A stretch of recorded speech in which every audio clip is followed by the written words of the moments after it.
¿Qué tal, mis amigos? Les saludan los Tigres del Norte, aquí en ¡Ey con estilo! Por Victoria TV. Entérate de lo que acontece en el ámbito social, cultural y de entretenimiento en Durango. ¡Ey con estilo! En su nuevo horario, jueves a las 6 de la tarde por Victoria TV. El mejor resumen del deporte duranguense lo encontrarás aquí. Análisis, crónicas, entrevistas y mucho más en Pasión en Directo. Lunes a las 6 de la tarde en Victoria TV, patrocinado por Serrano Sport. Suscríbete 817-0330.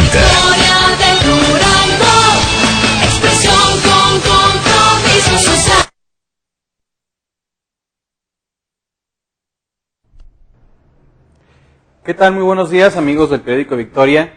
Luego de un pequeño reposo, descanso, estamos de vuelta aquí como cada martes para platicar con ustedes acerca de los temas que marcan la agenda, la coyuntura política. Y bueno, pues aún estamos ya en los últimos momentos de lo que es el proceso electoral. Ya se calificó la elección en el Tribunal Electoral del Poder Judicial del Estado de Durango.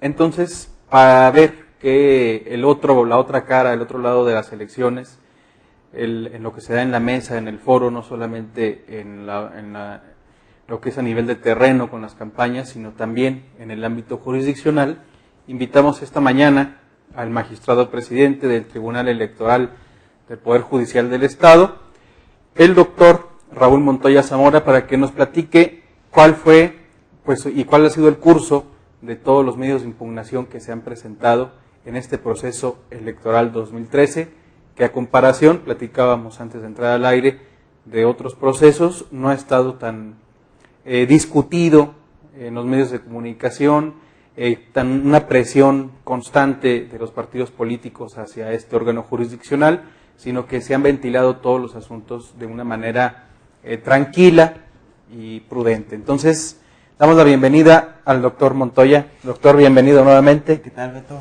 Un gusto estar aquí en tu programa para platicar de este tema tan interesante como lo es las impugnaciones derivadas del proceso electoral 2013. Doctor, efectivamente, entonces ya la calificación ya se dio. Efectivamente. ¿Cómo fue? Cada uno de los consejos municipales electorales del Instituto Electoral realizó la declaratoria de validez de las elecciones de ayuntamientos, de las elecciones de diputados por el principio de mayoría relativa, y el Consejo Estatal realizó la asignación de diputados por el principio de representación proporcional. Se presentaron en total 41 impugnaciones en contra de estas declaraciones de validez y asignación de diputados, y en ese sentido se resolvieron en plazo, se resolvieron en tiempo todas y cada una de las impugnaciones. Respecto de las impugnaciones en las elecciones de ayuntamiento, se presentaron un total de 16 medios de impugnación. Respecto de las elecciones de diputados, tanto de mayoría relativa como de representación proporcional, se presentaron 25 medios de impugnación, dando un total de 41 medios de impugnación. Dentro de los partidos políticos que figuraron mayormente en estos medios impugnativos como actores, está el Partido Acción Nacional. Indudablemente se llevó la gran mayoría de estos medios de impugnación.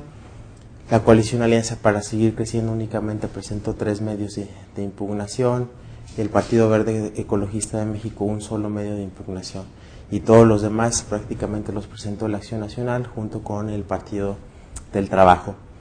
Y efectivamente, como bien lo comentabas, se trata de una jornada postelectoral que se llevó a cabo de una manera tranquila, de una manera pacífica.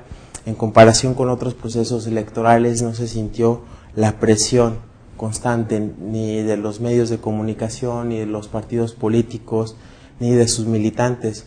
Dado que, por ejemplo, en un caso completamente histórico no tuvimos los clásicos plantones, no tuvimos las clásicas marchas de protesta que tradicionalmente se venían dando para presionar a las instancias jurisdiccionales. Y es que pues una cosa es completamente notoria: no había muchos elementos, no había ningún elemento para nulificar estas elecciones. Ni siquiera hubo elementos para nulificar mayormente un número importante de casillas. En ese sentido tampoco hubo elementos contundentes para nulificar una elección. Así es, porque bueno, pues esto se suponía que lo que se presentó, pues un resultado más apretado fue en el municipio de Gómez Palacio. Así es. Donde pues se comentaba que había lugar para echar abajo la elección. Allí, ¿cuál fue la resolución en concreto? Déjame contextualizar cuál fue el caso concreto controvertido que nos plantearon allí en el tribunal. Básicamente la demanda se planteó en dos vertientes, unos agravios encaminados a nulificar la votación recibida en casilla y otros agravios tendentes a nulificar la elección. De los agravios tendentes a nulificar la votación recibida en casilla, prácticamente se consideraron inoperantes. ¿Por qué razón? Porque ellos dicen, sin más, impugnamos estas 410 casillas porque hubo presión sobre el electorado, porque hubo irregularidades graves, porque no se permitió el ejercicio del derecho al sufragio de los ciudadanos de Gómez Palacio, de una manera genérica, sin individualizar casilla por casilla cuáles fueron los hechos, cuáles fueron las circunstancias concretas y sobre todo sin aportar algún medio de prueba tendente a actualizar esas causales de nulidad de votación recibida en casilla. En ese sentido se desestimaron dichos agravios por inoperantes. Respecto de los agravios tendentes a nulificar la elección, ellos plantearon fundamentalmente el tema de la propaganda gubernamental. Hubo una propaganda gubernamental que incidió en el ánimo del electorado y que favoreció mayormente al candidato de la coalición Alianza para Seguir Creciendo. Aquí el tema fue fundamentalmente de la prueba. ¿Qué fue lo que aportaron ellos para demostrar esa propaganda gubernamental? Para demostrar sus afirmaciones únicamente acompañaron notas periodísticas de diversos medios de comunicación, tanto electrónicos como escritos. Y lo más que pudieran acreditar esas notas periodísticas es el ejercicio informativo de esos medios de comunicación, el cual está amparado por el derecho a la libertad de expresión y máxime que en una sociedad democrática se debe privilegiar o se privilegia mayormente el debate sobre los asuntos políticos, sobre los asuntos públicos. A la gente le interesa saber qué es lo que están haciendo sus gobernantes, le interesa saber incluso quiénes son sus gobernantes. Entonces no hubo elementos de prueba para nosotros poder concluir que se trataba de una propaganda de carácter gubernamental, sino se trataba de un ejercicio periodístico amparado y protegido por la libertad de expresión. Entonces ahí sigue siendo en el litigio electoral, doctor, el tema de las pruebas, ¿no? El tema de las pruebas, fundamentalmente. Se dice mucho, pero se prueba poco, nada. Se prueba casi nada. Y sí ha habido casos donde se demuestran, no aquí en el estado de Durango, pero en otras entidades sí ha habido casos donde se demuestra que hubo esa contratación de espacios en radio y televisión por parte del gobierno del estado, por parte del gobierno municipal durante el tiempo prohibido por la ley, que es desde el inicio de las campañas electorales hasta la conclusión de la jornada comicial. Aquí la Constitución es muy enfática en prohibir al gobierno, a cualquier ente público, la contratación de propaganda en radio y televisión. Así es. Doctor, y luego ya de que resolvieron todos estos medios de impugnación, ¿se fueron a la instancia superior, a la instancia federal? Así es, por ejemplo, ya tenemos noticia concreta respecto de los asuntos que resolvimos el miércoles, que fueron un total de 9 relacionados con los ayuntamientos pequeños, Nombre de Dios, Puanas, Ocampo, Nuevo Ideal, San Luis del Cordero. Respecto de esas impugnaciones, el día domingo presentaron sendos juicios de revisión constitucional electoral en contra de nuestras sentencias. En contra de las sentencias que emitimos el día jueves de la semana pasada, donde resolvimos los asuntos de Durango y de Gómez Palacio, también el día de ayer ya se controvirtieron esas sentencias con algunas demandas de juicio de revisión constitucional electoral y otras 2 demandas de juicio para la protección de los derechos político-electorales del ciudadano. Así es. Entonces, podemos concluir con el tema postelectoral, que fue un comicio ya en el litigio, en el foro jurisdiccional, tranquilo y con certidumbre. Así es tranquilo, es con certidumbre, sin embargo no deja de ser hasta cierto punto preocupante la actitud que asumen algunos partidos políticos de no ejercer con responsabilidad el derecho a la impugnación. Recibimos aproximadamente 9 impugnaciones donde plasmaban idénticos agravios, incluso hasta las mismas fotografías, los mismos medios de prueba, y resulta increíble que en un mismo distrito sucedan las mismas irregularidades y que de tal suerte que acompañen las mismas pruebas. Esto habla de una actitud poco seria, de una actitud hasta cierto punto frívola de los actores de presentar medios de impugnación únicamente para decir que estamos trabajando en el tema impugnativo, y no habiendo nada de sustancia. O sea, fíjense la irresponsabilidad, porque constantemente, o sea, el magistrado nos está comentando que hay poca seriedad por parte de los actores en acudir al Tribunal Electoral a presentar su medio de impugnación. Lo hacen de manera simulada, rápida, y no les queda otro recurso más que atacar de vendido a la autoridad judicial. Así es. De hecho, es común escuchar las opiniones de los principales actores políticos donde ya se dan por vencidos tanto en ese Tribunal Electoral como en la instancia federal. Y estoy seguro que si se fueran ante la Corte Interamericana de Derechos Humanos también estarían derrotados. ¿Por qué? Porque no tienen elementos de prueba suficientes para demostrar ese conjunto de irregularidades que dicen sucedieron. Entonces, esto no es bueno para la democracia, no es bueno para la credibilidad ni de los institutos políticos ni de las autoridades electorales, ya que esos ataques constantes en contra de la autoridad electoral no beneficia en nada la percepción que la ciudadanía pueda generarse respecto de estas instituciones.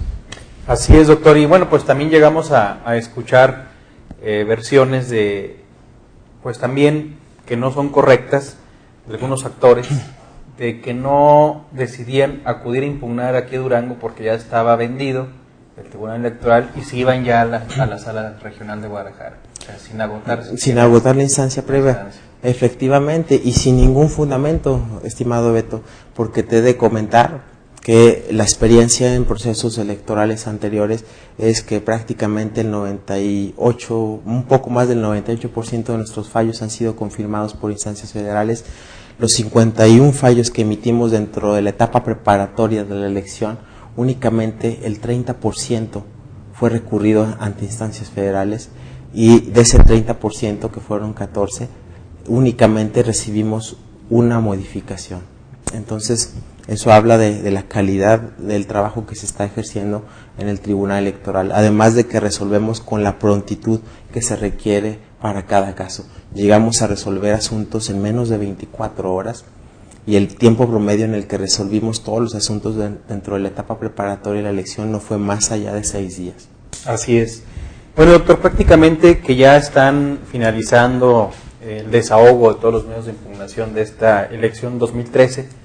¿Qué sigue ahora para el Tribunal Electoral para los próximos meses? Para tiempo no electoral siempre ha sido el señalamiento de que los funcionarios judiciales en materia electoral nada más trabajan en tiempo de elecciones.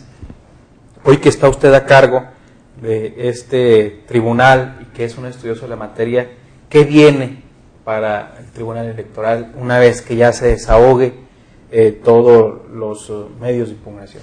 Efectivamente, una vez concluida la etapa de resultados y declaraciones de validez, tenemos que estar muy al pendientes de los medios impugnativos que se llegaran a presentar en contra de determinaciones que tome el Consejo Estatal sobre, por ejemplo, el rebase de topes de gastos de campaña, el tema de los financiamientos, del financiamiento de los partidos políticos, y fuera de esa etapa que es estrictamente jurisdiccional, una labor permanente que debe preocupar y ocupar a todas las instituciones electorales es la actualización, la capacitación constante de todos los miembros, porque Para ser un tribunal especializado se necesita estar en constante preparación. La materia electoral se desarrolla vertiginosamente.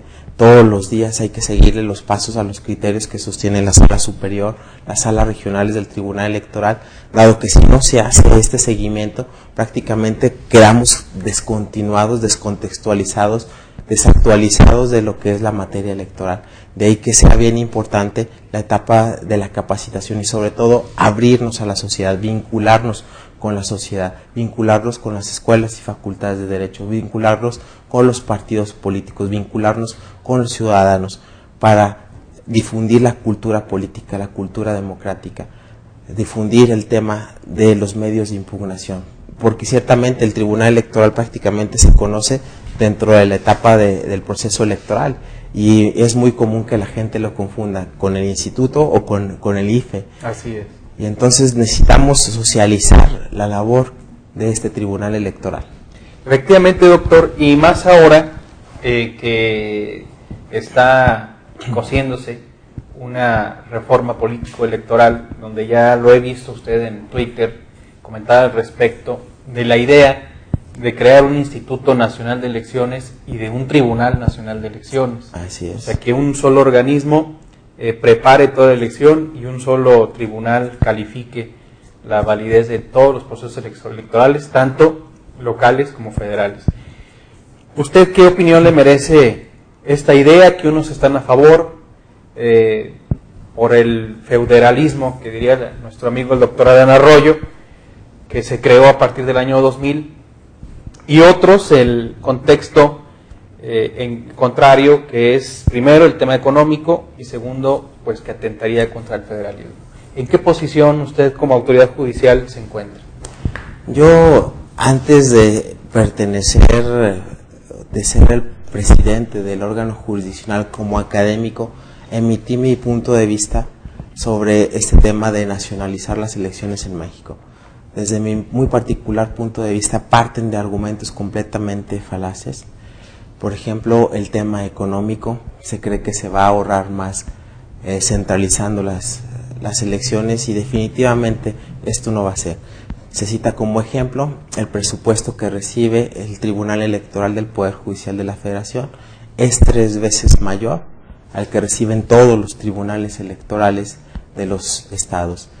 No se necesita ser muy inteligente para saber que si desaparecemos a los tribunales locales, este presupuesto del Tribunal Electoral del Poder Judicial de la Federación va a tender a aumentar, no a disminuir, porque va a necesitar mayor presencia, una mayor cantidad de recursos materiales, de recursos humanos para hacer frente a la carga de trabajo que implica la calificación, la resolución de las controversias en el ámbito de las entidades federativas.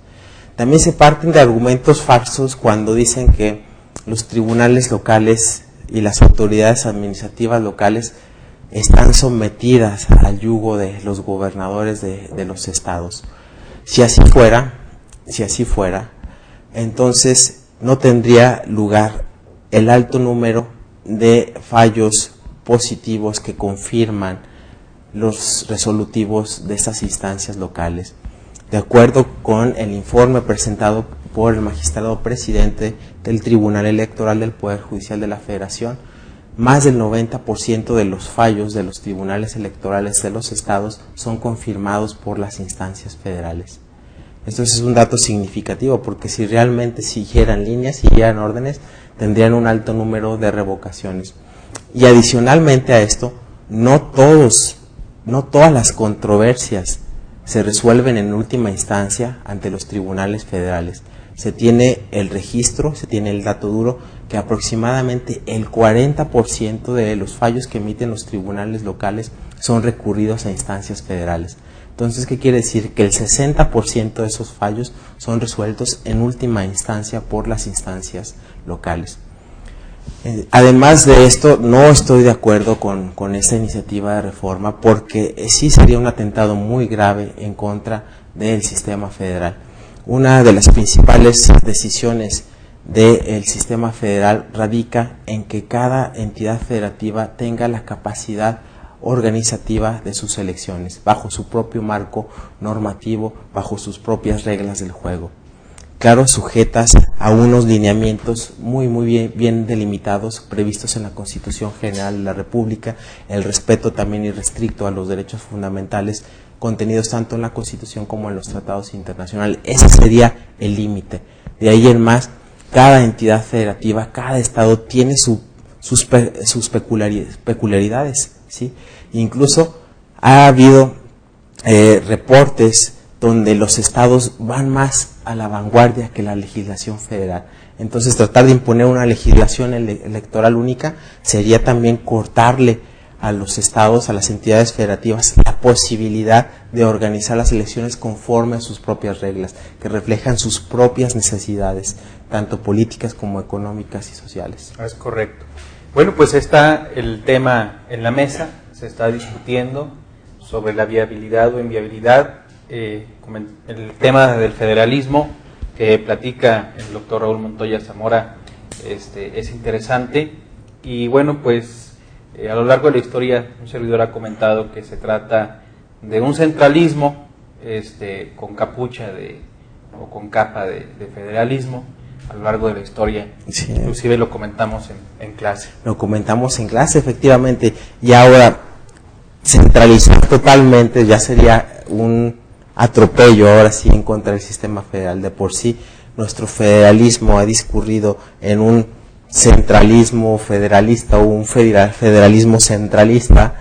Entonces, si centralizamos esa función electoral, se van a empezar a centralizar todas las funciones importantes y finalmente las entidades federativas no van a tener alguna función importante que desarrollar. Así es. Bueno, pues están los temas electorales, sin lugar a dudas. El derecho electoral pues es una materia que va cambiando cada elección, se está renovando, es la mejor forma o ejemplo que tenemos de la renovación permanente del derecho, pues sin lugar a dudas es el derecho electoral. La sociedad va evolucionando, se van renovando las mañas para acceder al poder y pues la ley, el marco jurídico electoral tiene que renovarse permanentemente. Y a la par de lo que comentábamos, doctor, acerca de la reforma del Pacto por México, que se pretende hacer una reforma política, pues a nivel local ya estamos también con una nueva constitución.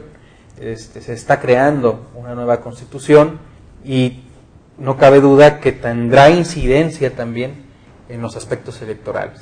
Sí, definitivamente, este nuevo marco también tendrá que tener algunos aspectos novedosos en la materia electoral. Ya se empezaron a ver algunos cambios en esta elección, derivados precisamente de una serie de foros que se hicieron para reformar el marco electoral.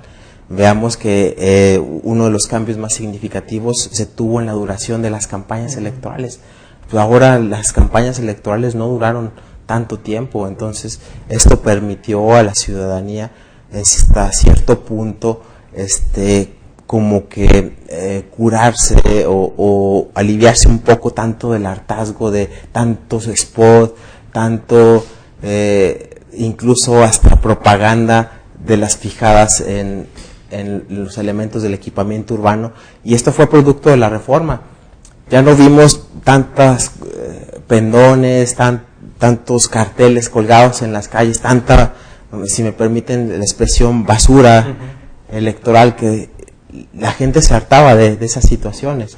Entonces esto fue producto precisamente de la reforma electoral. Al tener unas campañas más cortas, tenemos que también se ahorran, hay menos gasto, hay menos inversión en el tema de las campañas electorales, que finalmente responde a los reclamos de la ciudadanía en tener unas campañas electorales más cortas y sobre todo que costaran menos. Y más limpias. Y más limpias además. Allá la relación con el derecho al medio ambiente. Así es, ¿verdad? Así es. Bueno, pues ya hemos llegado prácticamente al final de nuestro programa, doctor. Agradecerle que haya aceptado nuestra invitación. Y bueno, pues vamos a estar muy atentos. Sabemos de su creatividad, de su innovación en la cátedra, en la Facultad de Derecho, y pues sin lugar a dudas lo va a hacer en el Tribunal Electoral. Entonces, pues estamos a la disposición para que se conozca y se dé a conocer todo el trabajo que se haga en este órgano jurisdiccional. No, pues te agradezco mucho el espacio, estimado Beto, y qué bueno que nos permites este pequeño espacio, pero muy significativo espacio, para difundir lo que es el conocimiento de la materia electoral para ver realmente la cara de la autoridad jurisdiccional electoral al momento de resolver el tema de las impugnaciones. Muchas gracias nuevamente, Nada, doctor. al contrario. Y también, como agradecemos al doctor Montoya la presencia aquí en Victoria TV, le agradecemos a ustedes, amigos del público, que nos haya sintonizado. El programa se repite a las 8 de la noche y una vez que se haya repetido, se sube al canal de YouTube para que lo puedan ustedes observar y compartir cuantas veces gusten y manden. Así que nos vemos la próxima. Esta fue una producción de Victoria Editores SADCB. Para mayor información, visita nuestro sitio web www.periodicovictoria.com.mx o consulta nuestra edición impresa.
Periódico Victoria, el poder de la palabra.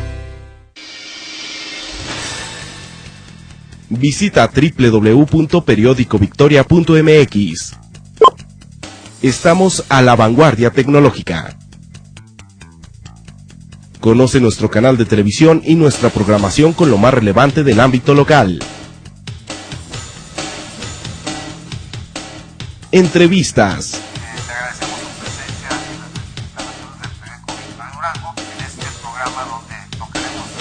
Debates y controversia. ¿Cómo se dan esos arreglos, esos asuntos? Deportes. Amigos, buenas tardes. Estamos en este programa Pasión en Directo. Servidor Saúl Mata, acompañado por Abdón Ramírez, le damos la más cordial de las bienvenidas. Sociales y espectáculos. ¿Qué le dirías a los jóvenes, a los niños? Y nuestra barra de opinión con reconocidos analistas. Y arreglan los conflictos, pues arreglan los... Victoria TV, el poder de la palabra.